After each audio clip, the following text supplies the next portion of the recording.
예, 안녕하세요. 카자흐스탄에서 사역하고 있는 김민수 강정화, 선교사입니다. 네, 만나서 반갑습니다. 오늘 이제 말씀 부탁을 받았는데요. 어, 할 말이 없더라고요. 잘 들리시나요? 예, 감사합니다. 액션해 주신 분들 주님의 은혜가 풍성하시길 바랍니다. 예, 어, 사실 뭐 사는 이야기 해달라 그러는데 어떻게 이야기를 해야 될까? 작년에도 사는 이야기 했고, 올해도 사는 이야기 했고, 어떻게 이야기를 해야 될까 모르겠더라고요. 오늘 이제 말씀을 준비를 하면서 빌립보서 2장 1절부터 16절까지 말씀을 가지고 한번 나누었으면 좋겠다는 생각이 들었어요. 그래서 빌립보서 2장 1절부터 16절까지 말씀을 한번 제가 먼저 읽겠습니다. 제가 목소리가 별로 안 좋아가지고 감기도 걸린 데다가 네, 양해해 주시면 좋겠습니다. 옛날 개역 한글 성경이에요. 지금 여러분들 가지고 계신 성경은 개역 개정 성경인데 제가 읽어드릴 성경은 개역 한글로 돼 있는 옛날 성경 본문으로 읽어드리겠습니다. 그러므로 그리스도 안에 무슨 권면이나 사랑의 무슨 위로나 성령의 무슨 교제나 긍휼이나 자비가 있거든 마음을 같이하여 같은 사랑을 가지고 뜻을 합하며 한 마음을 품어 아무 일에든지 다툼이나 허용으로 하지 말고 오직 겸손한 마음으로 각각 자기보다 남을 낮게 여기고 각각 자기 일을 돌아볼 뿐더러 또한 각각 다른 사람들의 일을 돌아보아 나의 기쁨을 충만케 하라. 너희 안에 이 마음을 품어라. 곧 그리스도 예수의 마음이니 그는 근본 하나님의 본체시나 하나님과 동등됨을 취할 것으로 여기지 아니하시고 오히려 자기를 비워 종의 형체를 가져 사람들과 같이 되었고 사람의 모양으로 나타나셨음에 자기를 낮추시고 죽기까지 복종하셨으니 곧 십자가에 죽으심이라.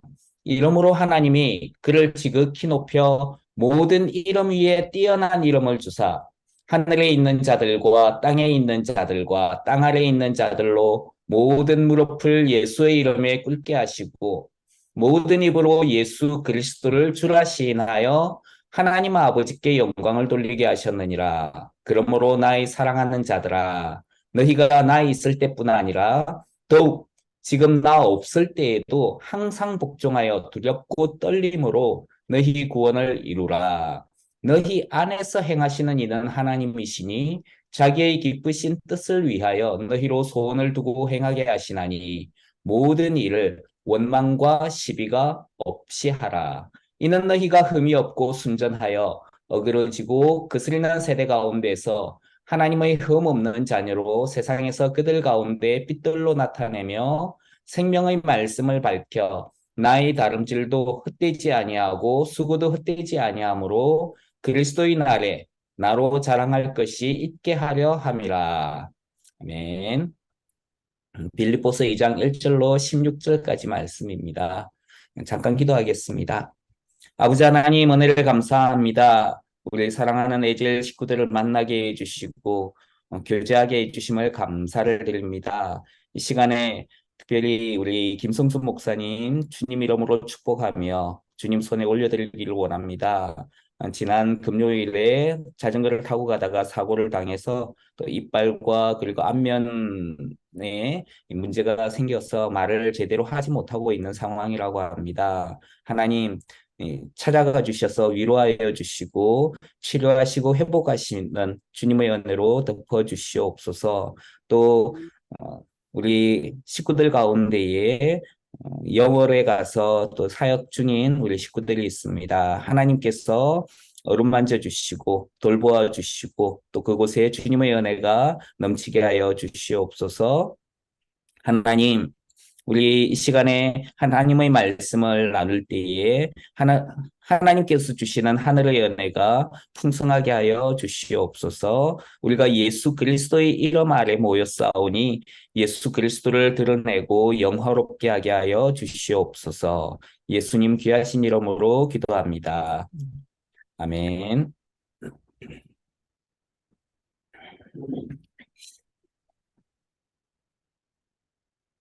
이번에 한국에 도착하면서 치과 병원을 방문했습니다.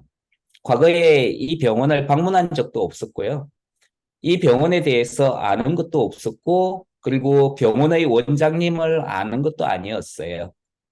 단지 그 병원의 원장님이 자기에게 오라라는 문자 메시지를 남겼기 때문에 병원을 방문했습니다. 치과에 가는 이유가 뭐가 있겠습니까? 이빨에 문제가 생겼으니까 갔겠죠.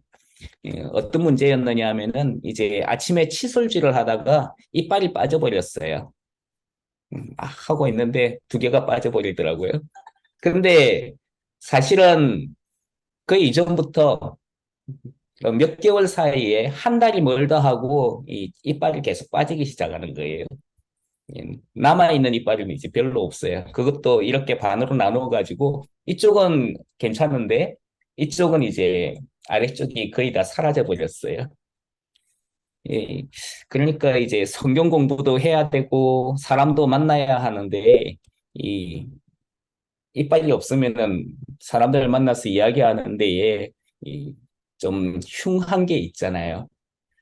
그래서 어떻게 하면 좋나 싶다가 이제 아내가 보더니 저희 아내도 이제 얼굴을 많이 보는 것 같아요. 그래서 이 잘생긴 남편을 죄송합니다. 예, 그래서 이제 틀니를 빨리 해야겠다라고 이야기를 하더라고요. 그래서 어, 흉한 부분만 가리기 위해서 현지 병원을 찾아가지고 이제 이빨을 틀니를 했습니다. 그리고 이제 한국에 가면은 이 문제를 해결해야겠다라고 마음을 먹고 있었지요.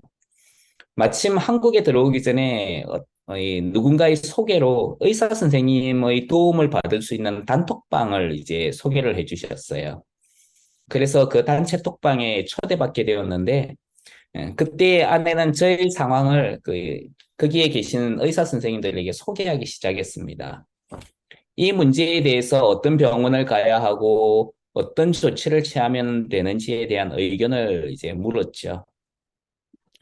근데 답톡을 받은 것은 질문을 하고 난 이후에 그리 오래 걸리지는 않았습니다. 금방 이제 답독이 왔어요. 인천에 있는 어느 병원 선생님이 한국에 들어오면은 자기에게 와보라고 이제 연락이 온 거예요. 참 감사한 일이죠. 그래서 이제 그 병원 원장님을 만나기 위해서 치과에 도착을 한 것입니다. 아, 난생 처음 가보는 치과에 도착한 것은 폭우가 쏟아지는 아침이었어요. 며칠 전에 이제 폭우가 엄청나게 쏟아졌었죠. 약속 시간을 이제 잡고 출발을 했는데 폭우에 또 차가 너무 많이 막혀가지고 어, 약속 시간이 한참 지나서 이제 도착을 하게 됐습니다. 음, 이 치과를 간다 그러니까 제가 또 당뇨가 있고 또 병원 가는 게 선천적으로 무섭잖아요. 이번에 가서 보니까 치과에서 무슨 공포증이 있냐라고 물어보는데 거기 치과 공포증도 있더라고요. 저는 그런 공포증이 있는 걸 처음 봤습니다. 아무튼 두려움과 떨리는 마음으로 문을 열고 들어가니까 안내하시는 분이 차근차근 하나씩 접수를 이제 할 수 있도록 도와주시더라고요. 그리고 조금 있으니까 잠시 기다리라는 말과 함께 자리에 앉아서 이제 그리스도인들이 어디를 가면은 제일 먼저 하는 게 이제 그곳의 평안을 위해서 기도하라는 주님의 말씀을 듣고 기도를 했습니다. 하나님, 이 병원에 주님의 평강이 함께 해 주십시오. 근데 사실 사람이 아무도 없었어요. 그러니까 금방 이제 제 이름을 부르더라고요. 그리고 진료를 하는 곳으로 안내를 받았습니다. 이 잇몸과 치아의 상태를 이제 사진을 찍었는데 그렇게 좋지가 않았어요. 당뇨에다가 또 이빨도 계속 빠지고 하니까 예,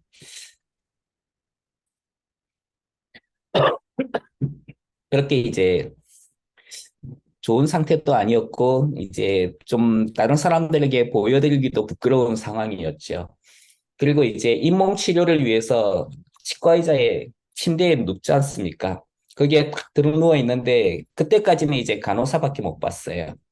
근데 들어 누워 가지고 있는데, 난생 처음 보는 분이, 이분이 누구냐면 자기 병원으로 오라고 했던 원장 선생님이셨어요.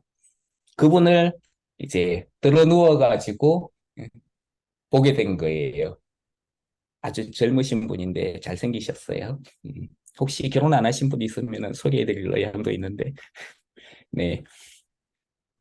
음, 들어 누워가지고 아무튼 그 의사 선생님에게 이제 인사를 드렸습니다. 이 원장 선생님은 나중에 알아보니까 무려 4개의 학위를 소지하신 분이시더라고요. 아직 미혼이고 이과보다는 문과를 더 선호하시는 분이셨습니다.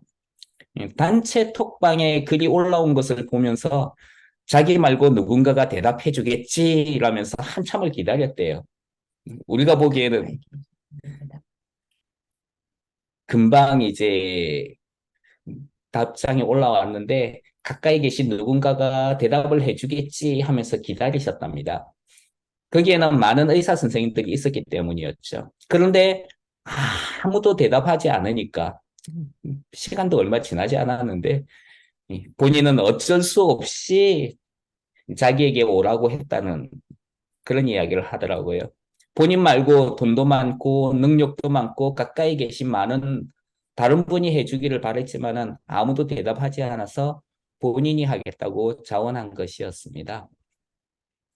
상태를 열심히 관찰하던 원장님은 한동안 말이 없으셨어요.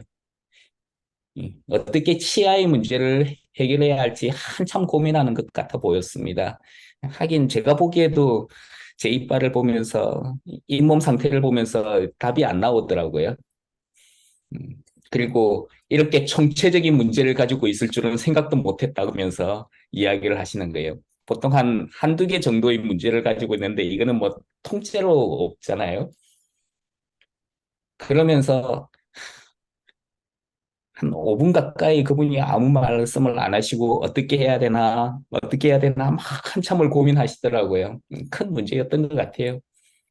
그랬더니 아, 그 이빨을 다 뽑아버리고 잇몸 치료를 하면서 이 브릿지라고 하는 걸 갖다가 틀니 대신에 브릿지로 하자라고 이야기를 하시더라고요. 그렇게 이제 결정을 알려주시면서 드는 비용에 대해서 이야기를 해주셨어요. 근데 그 비용은 우리가 생각하지도 못한 엄청나게 큰 비용이었습니다. 몇백만 원이 나왔어요. 그 이야기를 듣는 순간 저 아내는 이거 어떻게 해야 되나 고민하고 고민을 이제 해야 되잖아요. 근데 그렇게 고민하기도 전에 그 의사 선생님께서 이런 이야기를 하시더라고요. 음, 무료로 해드릴 테니까 대신에 자기하고 어머니를 위해서 기도해 달라고. 음, 선교사님이니까 기도해 달라고 그러시더라고요. 본인의 건강과 어머니의 건강을 위해서. 사실 이분에게는 본인이 굳이 나서야 할 필요가 없었던 충분한 이유가 있었습니다. 그런데 기쁜 마음이든 부담감을 가지셨던지 자원하셨다는 것이죠. 그리고 저는 그분의 도움을 받게 되었던 것입니다. 오늘 이제 여러분들과 말씀을 나누는 제목이 뭐냐면은 하지 않을 이유에 대한 이야기입니다. 안 해도 된다는 것이죠. 우리는 굳이 내가 열심히 할 필요도 없고 또 하나님께서 나에게 뭐 하나의 일만 주신 것이 아니라 여러 가지 일을 주셨는데 그중에 내가 선택해서 할 수도 있는 거잖아요. 최근에 만난 한 사람이 저에게 이런 이야기를 했습니다. 자기는 아는 것도 없고 능력도 없고 하기도 싫은데 하나님께서 자기한테 일을 맡기시는 바람에 어쩔 수 없이 하게 되었다는 거예요. 이것은 어떻게 보면 그 사람이 하지 않아도 되는 이유지요. 저도 이제 어느 날 하나님으로부터 선교의 부름을 받았습니다. 환상을 통해 가지고 하나님께서 저에게 아주 위대한 것들을 보여주셨어요. 그것을 봤을 때는 참 기쁘고 좋았습니다. 하나님이 나를, 나 같은 사람도 사용하시는구나. 근데 시간이 지나니까 정신 차려지잖아요. 그래서 정신을 차린 이후에 하나님 앞에 기도를 했습니다. 하나님, 저를 선교사로 부르시긴 했는데 생각해 보니까 잘못 부르신 것 같습니다. 저는 예수님을 제대로 믿은 지 얼마 되지도 않았고 교회의 인정도 못 받는 사람입니다. 우리 집은 불신자 가정이고 제가 하는 일을 지지해 줄 사람은 없습니다. 그리고 제가 나이가 어렸기 때문에 나이가 많은 누군가를 가르치는 것은 더더욱 불가능합니다. 이것이 하나님 앞에서 내가 선교를 하지 않아야 했던 이유로 내세웠던 것들이었죠. 사실 성경을 보더라도 그런 이유를 댈 수 있는 사람들은 많았어요. 하나님께서 아브라함에게 너는 너의 본토 친척과 아비집을 떠나라라고 했을 때에 그에게는 하지 않을 이유가 있었습니다. 우리 성경에는 아브라함의 아버지가 죽은 것처럼 그렇게 보이지만은 사실 나이를 계산을 해보면은 아브라함의 아버지는 아직도 살아 있었어요. 아버지가 아직도 살아 계시고 그리고 자기가 살던 곳에서 다른 곳으로 가기에는 이미 70살이라는 나이가 되었습니다. 그리고 아직 자기에게는 자식도 없었고요. 그리고 조카 롯이라고 하는 딸린 식솔이 있었습니다. 그는 충분히 하지 않아야 될 이유가 있었다는 것이죠. 이사야 선지자도 마찬가지입니다. 나를 보내소서라고 외칠 필요가 없었던 것이죠. 그냥 하나님의 음성을 듣고 모른 채에서도 아무도 그를 비난하지 않았을 것입니다. 심지어 하나님은 이사야에게 가서 충분히 사역에 실패하고 와라. 그렇게 격려까지 해주셨던 것이죠. 실패하는데 격려까지 해주셨습니다. 음. 선교지에 있으면서 자괴감에 빠지게 되는 경우가 상당히 많이 있습니다. 몸도 아프고 이 현지인들 또 교인들은 말을 정말 안 들어요. 물도 자주 안 나오고 전기도 하루에 몇 번씩이나 끊겼다가 들어왔다가 그런 과정을 자주 하지요. 한국에 있었으면 겪지 않아도 될 불편한 것들을 선교지에서 많이 겪게 됩니다. 정부로부터 오는 행정적인 스트레스, 그리고 비자의 문제들, 이런 것들은 선교사를 괴롭히는 전형적인 문제들이지요. 그것만 있는 게 아니죠. 또 동료 사역자들과의 관계는 이해와 오해 가운데에서 피곤해지기 일쑤입니다. 현지인들은 부당한 것에 대해서도 당연히 네가 치르고 감당해야 될 부분이다 라면서 강압적인 자세를 우리에게 취하는 경우가 있습니다. 또 일도 제대로 하지도 못하면서 음, 오늘 하루 종일 이 일을 하면서 내가 고생 많이 했으니까 나한테 너는 당연히 돈을 줘야 된다. 그 대가를 당당히 요구하기도 합니다. 따질수록 외국인이라는 신분과 선교사라는 신분으로 인해서 우리는 약자의 입장 혹은 그들의 요구를 들어줘야 될 경우가 많이 있는 것이죠. 한 번은 차를 타고 가고 있었는데요. 동료 선교사님의 차를 타고 이제 어디론가 가고 있었어요. 근데 차가 막히니까 우리가 이제 거기에 잠시 정차를 하게 되는데 뒷차가 열심히 달려와가지고 우리가 타고 있는 차를 들이받은 거예요. 근데 그 동료 선교사의 차는 며칠 전에 산 차였어요. 새로 산 차였어요. 새 차.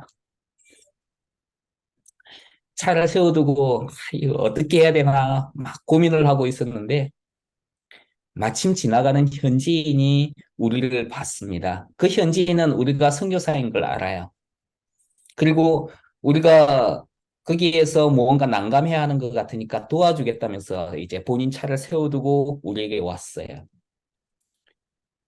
러시아 말로 우리에게 질문을 합니다. 목사님, 무슨 일이에요? 거기에 있는 사람들은 다 러시아 쓰거든요. 도와주겠다고 왔는데, 목사님, 무슨 일이에요? 그러면서 이제 온 거예요. 차 사고가 나서 어떻게 해야 되는지를 몰라서 경찰을 기다리고 있다라고 이야기를 했습니다.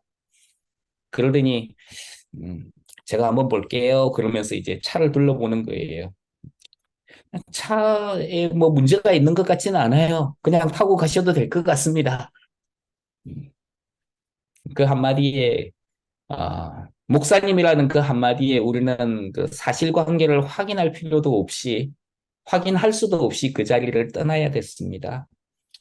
예. 한국에 있어서는 생각도 못할 일이죠. 뭐 병원을 찾아가고 막 난리가 났을 텐데 목사님이라는 그 한마디에 물론 그 뒤에 저한테는 입술이 돌아가고 몸이 불편해지는 그런 어,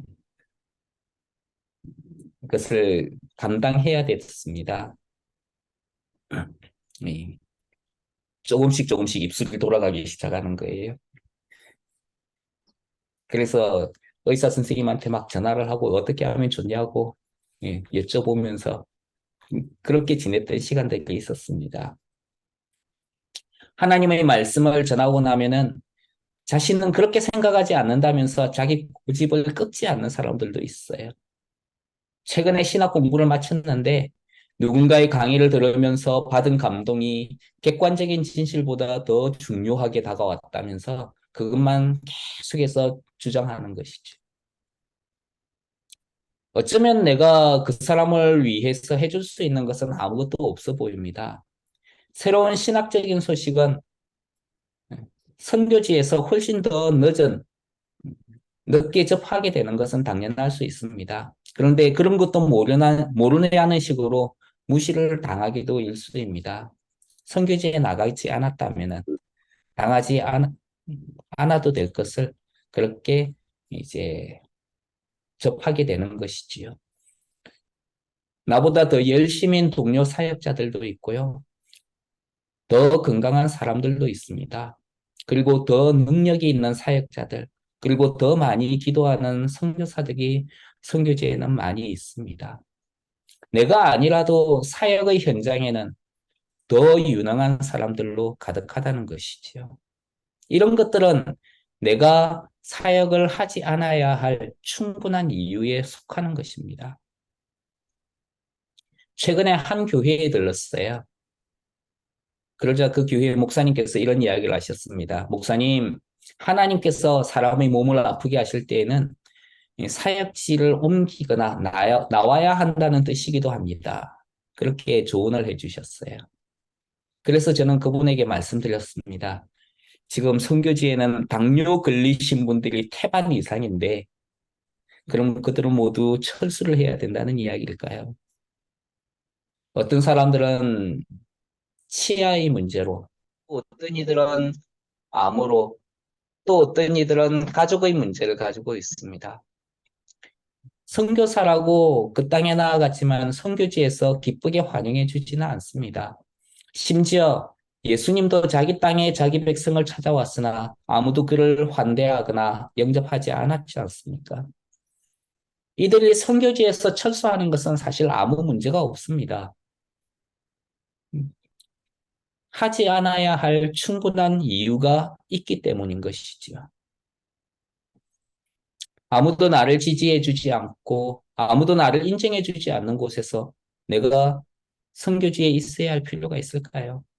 내가 나의 지위나 위치에 있어야 할 필요가 있을까요? 어쩌면 이것들은 모두 내가 사역을 하지 않아야 할 충분한 이유에 속할 겁니다. 내가 모든 것을 그만두더라도 사람들은 모를 거예요. 그럴 수밖에 없는 상황이기 때문이었다라고 인식할 겁니다. 그것 때문에 아무도 저를 비난하지도 않을 것입니다. 하지 않아도 되는 충분한 이유가 있기 때문이지요. 내가 선교지에 있어야 할 이유보다도 없어도 되는 이유가 훨씬 더 많아 보이는 것입니다. 마찬가지로 우리에게는 하지 않아도 되는 충분한 이유가 있습니다. 바쁘게 일해야 하기 때문에 기도하지 않아도 되는 이유. 내가 가진 충분하고 합리적인 기준으로 하나님의 말씀에 순종하지 않아도 되는 이유.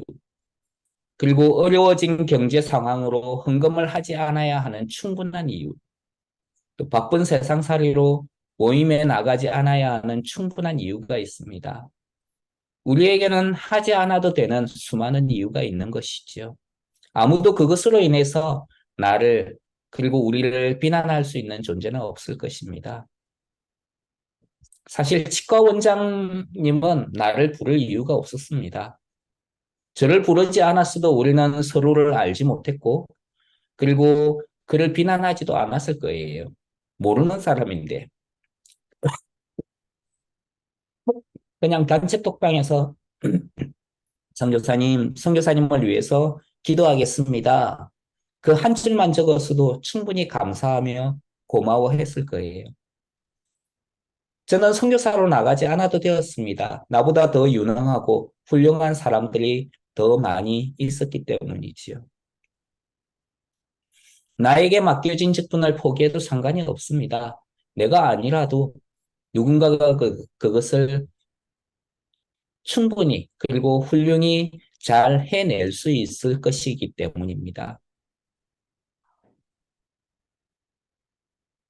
굳이 하나님의 아들이 육신을 입고 이 땅에 오실 이유도 없었습니다. 죄를 지은 사람들이 죽음으로 죗값을 당하고 영원히 고통과 멸망을 당하면 될 일이었기 때문입니다. 하나님의 아들이 이 땅에 오시지 않아도 되는 충분한 이유가 있었습니다. 하나님의 아들이 이 땅에 오셔서 수치와 십자가의 고통을 당하지 않았어도 아무도 하나님을 향하여서 비난할 수 그리고 비난할 필요가 없었기 때문입니다. 그런데 하나님은 하셨다는 거예요. 아브라함은 하나님의 말씀을 듣고 길을 떠났고요. 이사야는 나를 보내소서라며 하나님에게 자원했습니다. 누군가는 선교사로 헌신해서 나아갔고 아직도 그 땅에서 사역하고 있습니다. 또 다른 누군가는 자기에게 주어진 직분을 불평하면서도 감당하고 있습니다. 또 1년씩도 없던 치과 원장은요, 아무도 응답하지 않는 그 모습을 보며 자기에게 오라고 그리고 기꺼이 치료해 주는 것을 마다하지 않았습니다. 누군가는 기도를 하고 있고 헌금을 하고 있으며 순종하고 또 모임에 참석하고 있다는 것이지요. 그것을 기쁘게 감당하기로 결정했다는 것입니다. 하나님은 사람을 구원하시기 위해서 오늘 읽는 말씀처럼 죄에 있는 인간의 형상을 입고 이 땅에 오셔서 자기를 낮추시고 죽기까지 복종하셨습니다. 안 해도 되는데 이것이 예수 그리스도의 마음이지요. 우리를 사랑하시는 하나님의 마음입니다. 그 하나님에 대해서 성경은 이렇게 이야기를 합니다. 너희 안에서 행하시는 이는 하나님이시니 자기의 기쁘신 뜻을 위하여 너희로 소원을 두고 행하게 하시나니 우리 안에 소원을 두고 우리에게 소망을 가지고 행하게 하시는 분이 그 하나님이시라는 거예요. 그리고 그렇기 때문에 행하는 모든 일에서 원망과 시비가 없이 하라라고 말씀하고 있습니다. 우리에게는 하지 않을 충분한 이유가 있습니다. 안 해도 됩니다. 그런데 어떤 사람은요, 했고요. 또 하나님은 우리를 사랑하시기 때문에 기쁘게 그 일을 감당하셨다는 것입니다.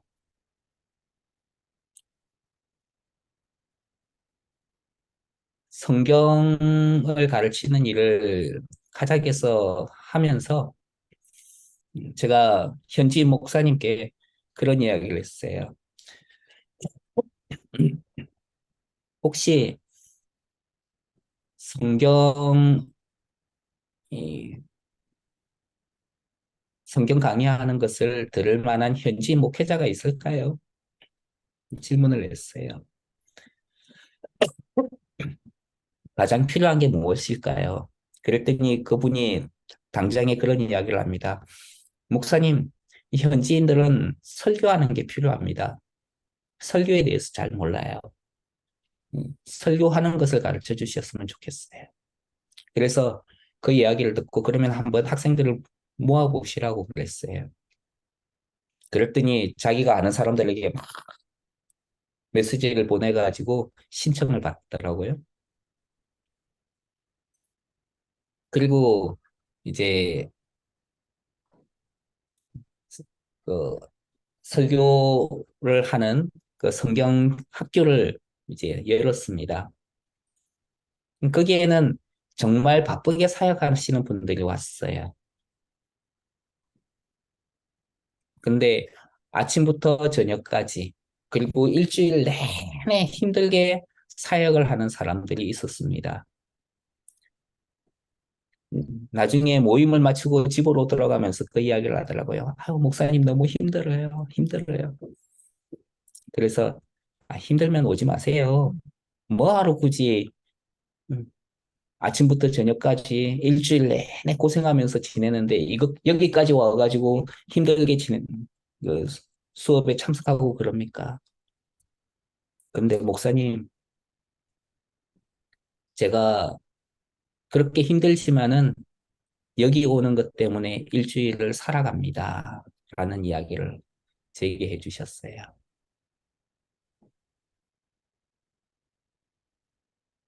어쩌면은 그것이 저에게 그 땅에 있어야 될 이유 가운데 하나가 아닐까 싶네요. 네, 여기까지 하겠습니다.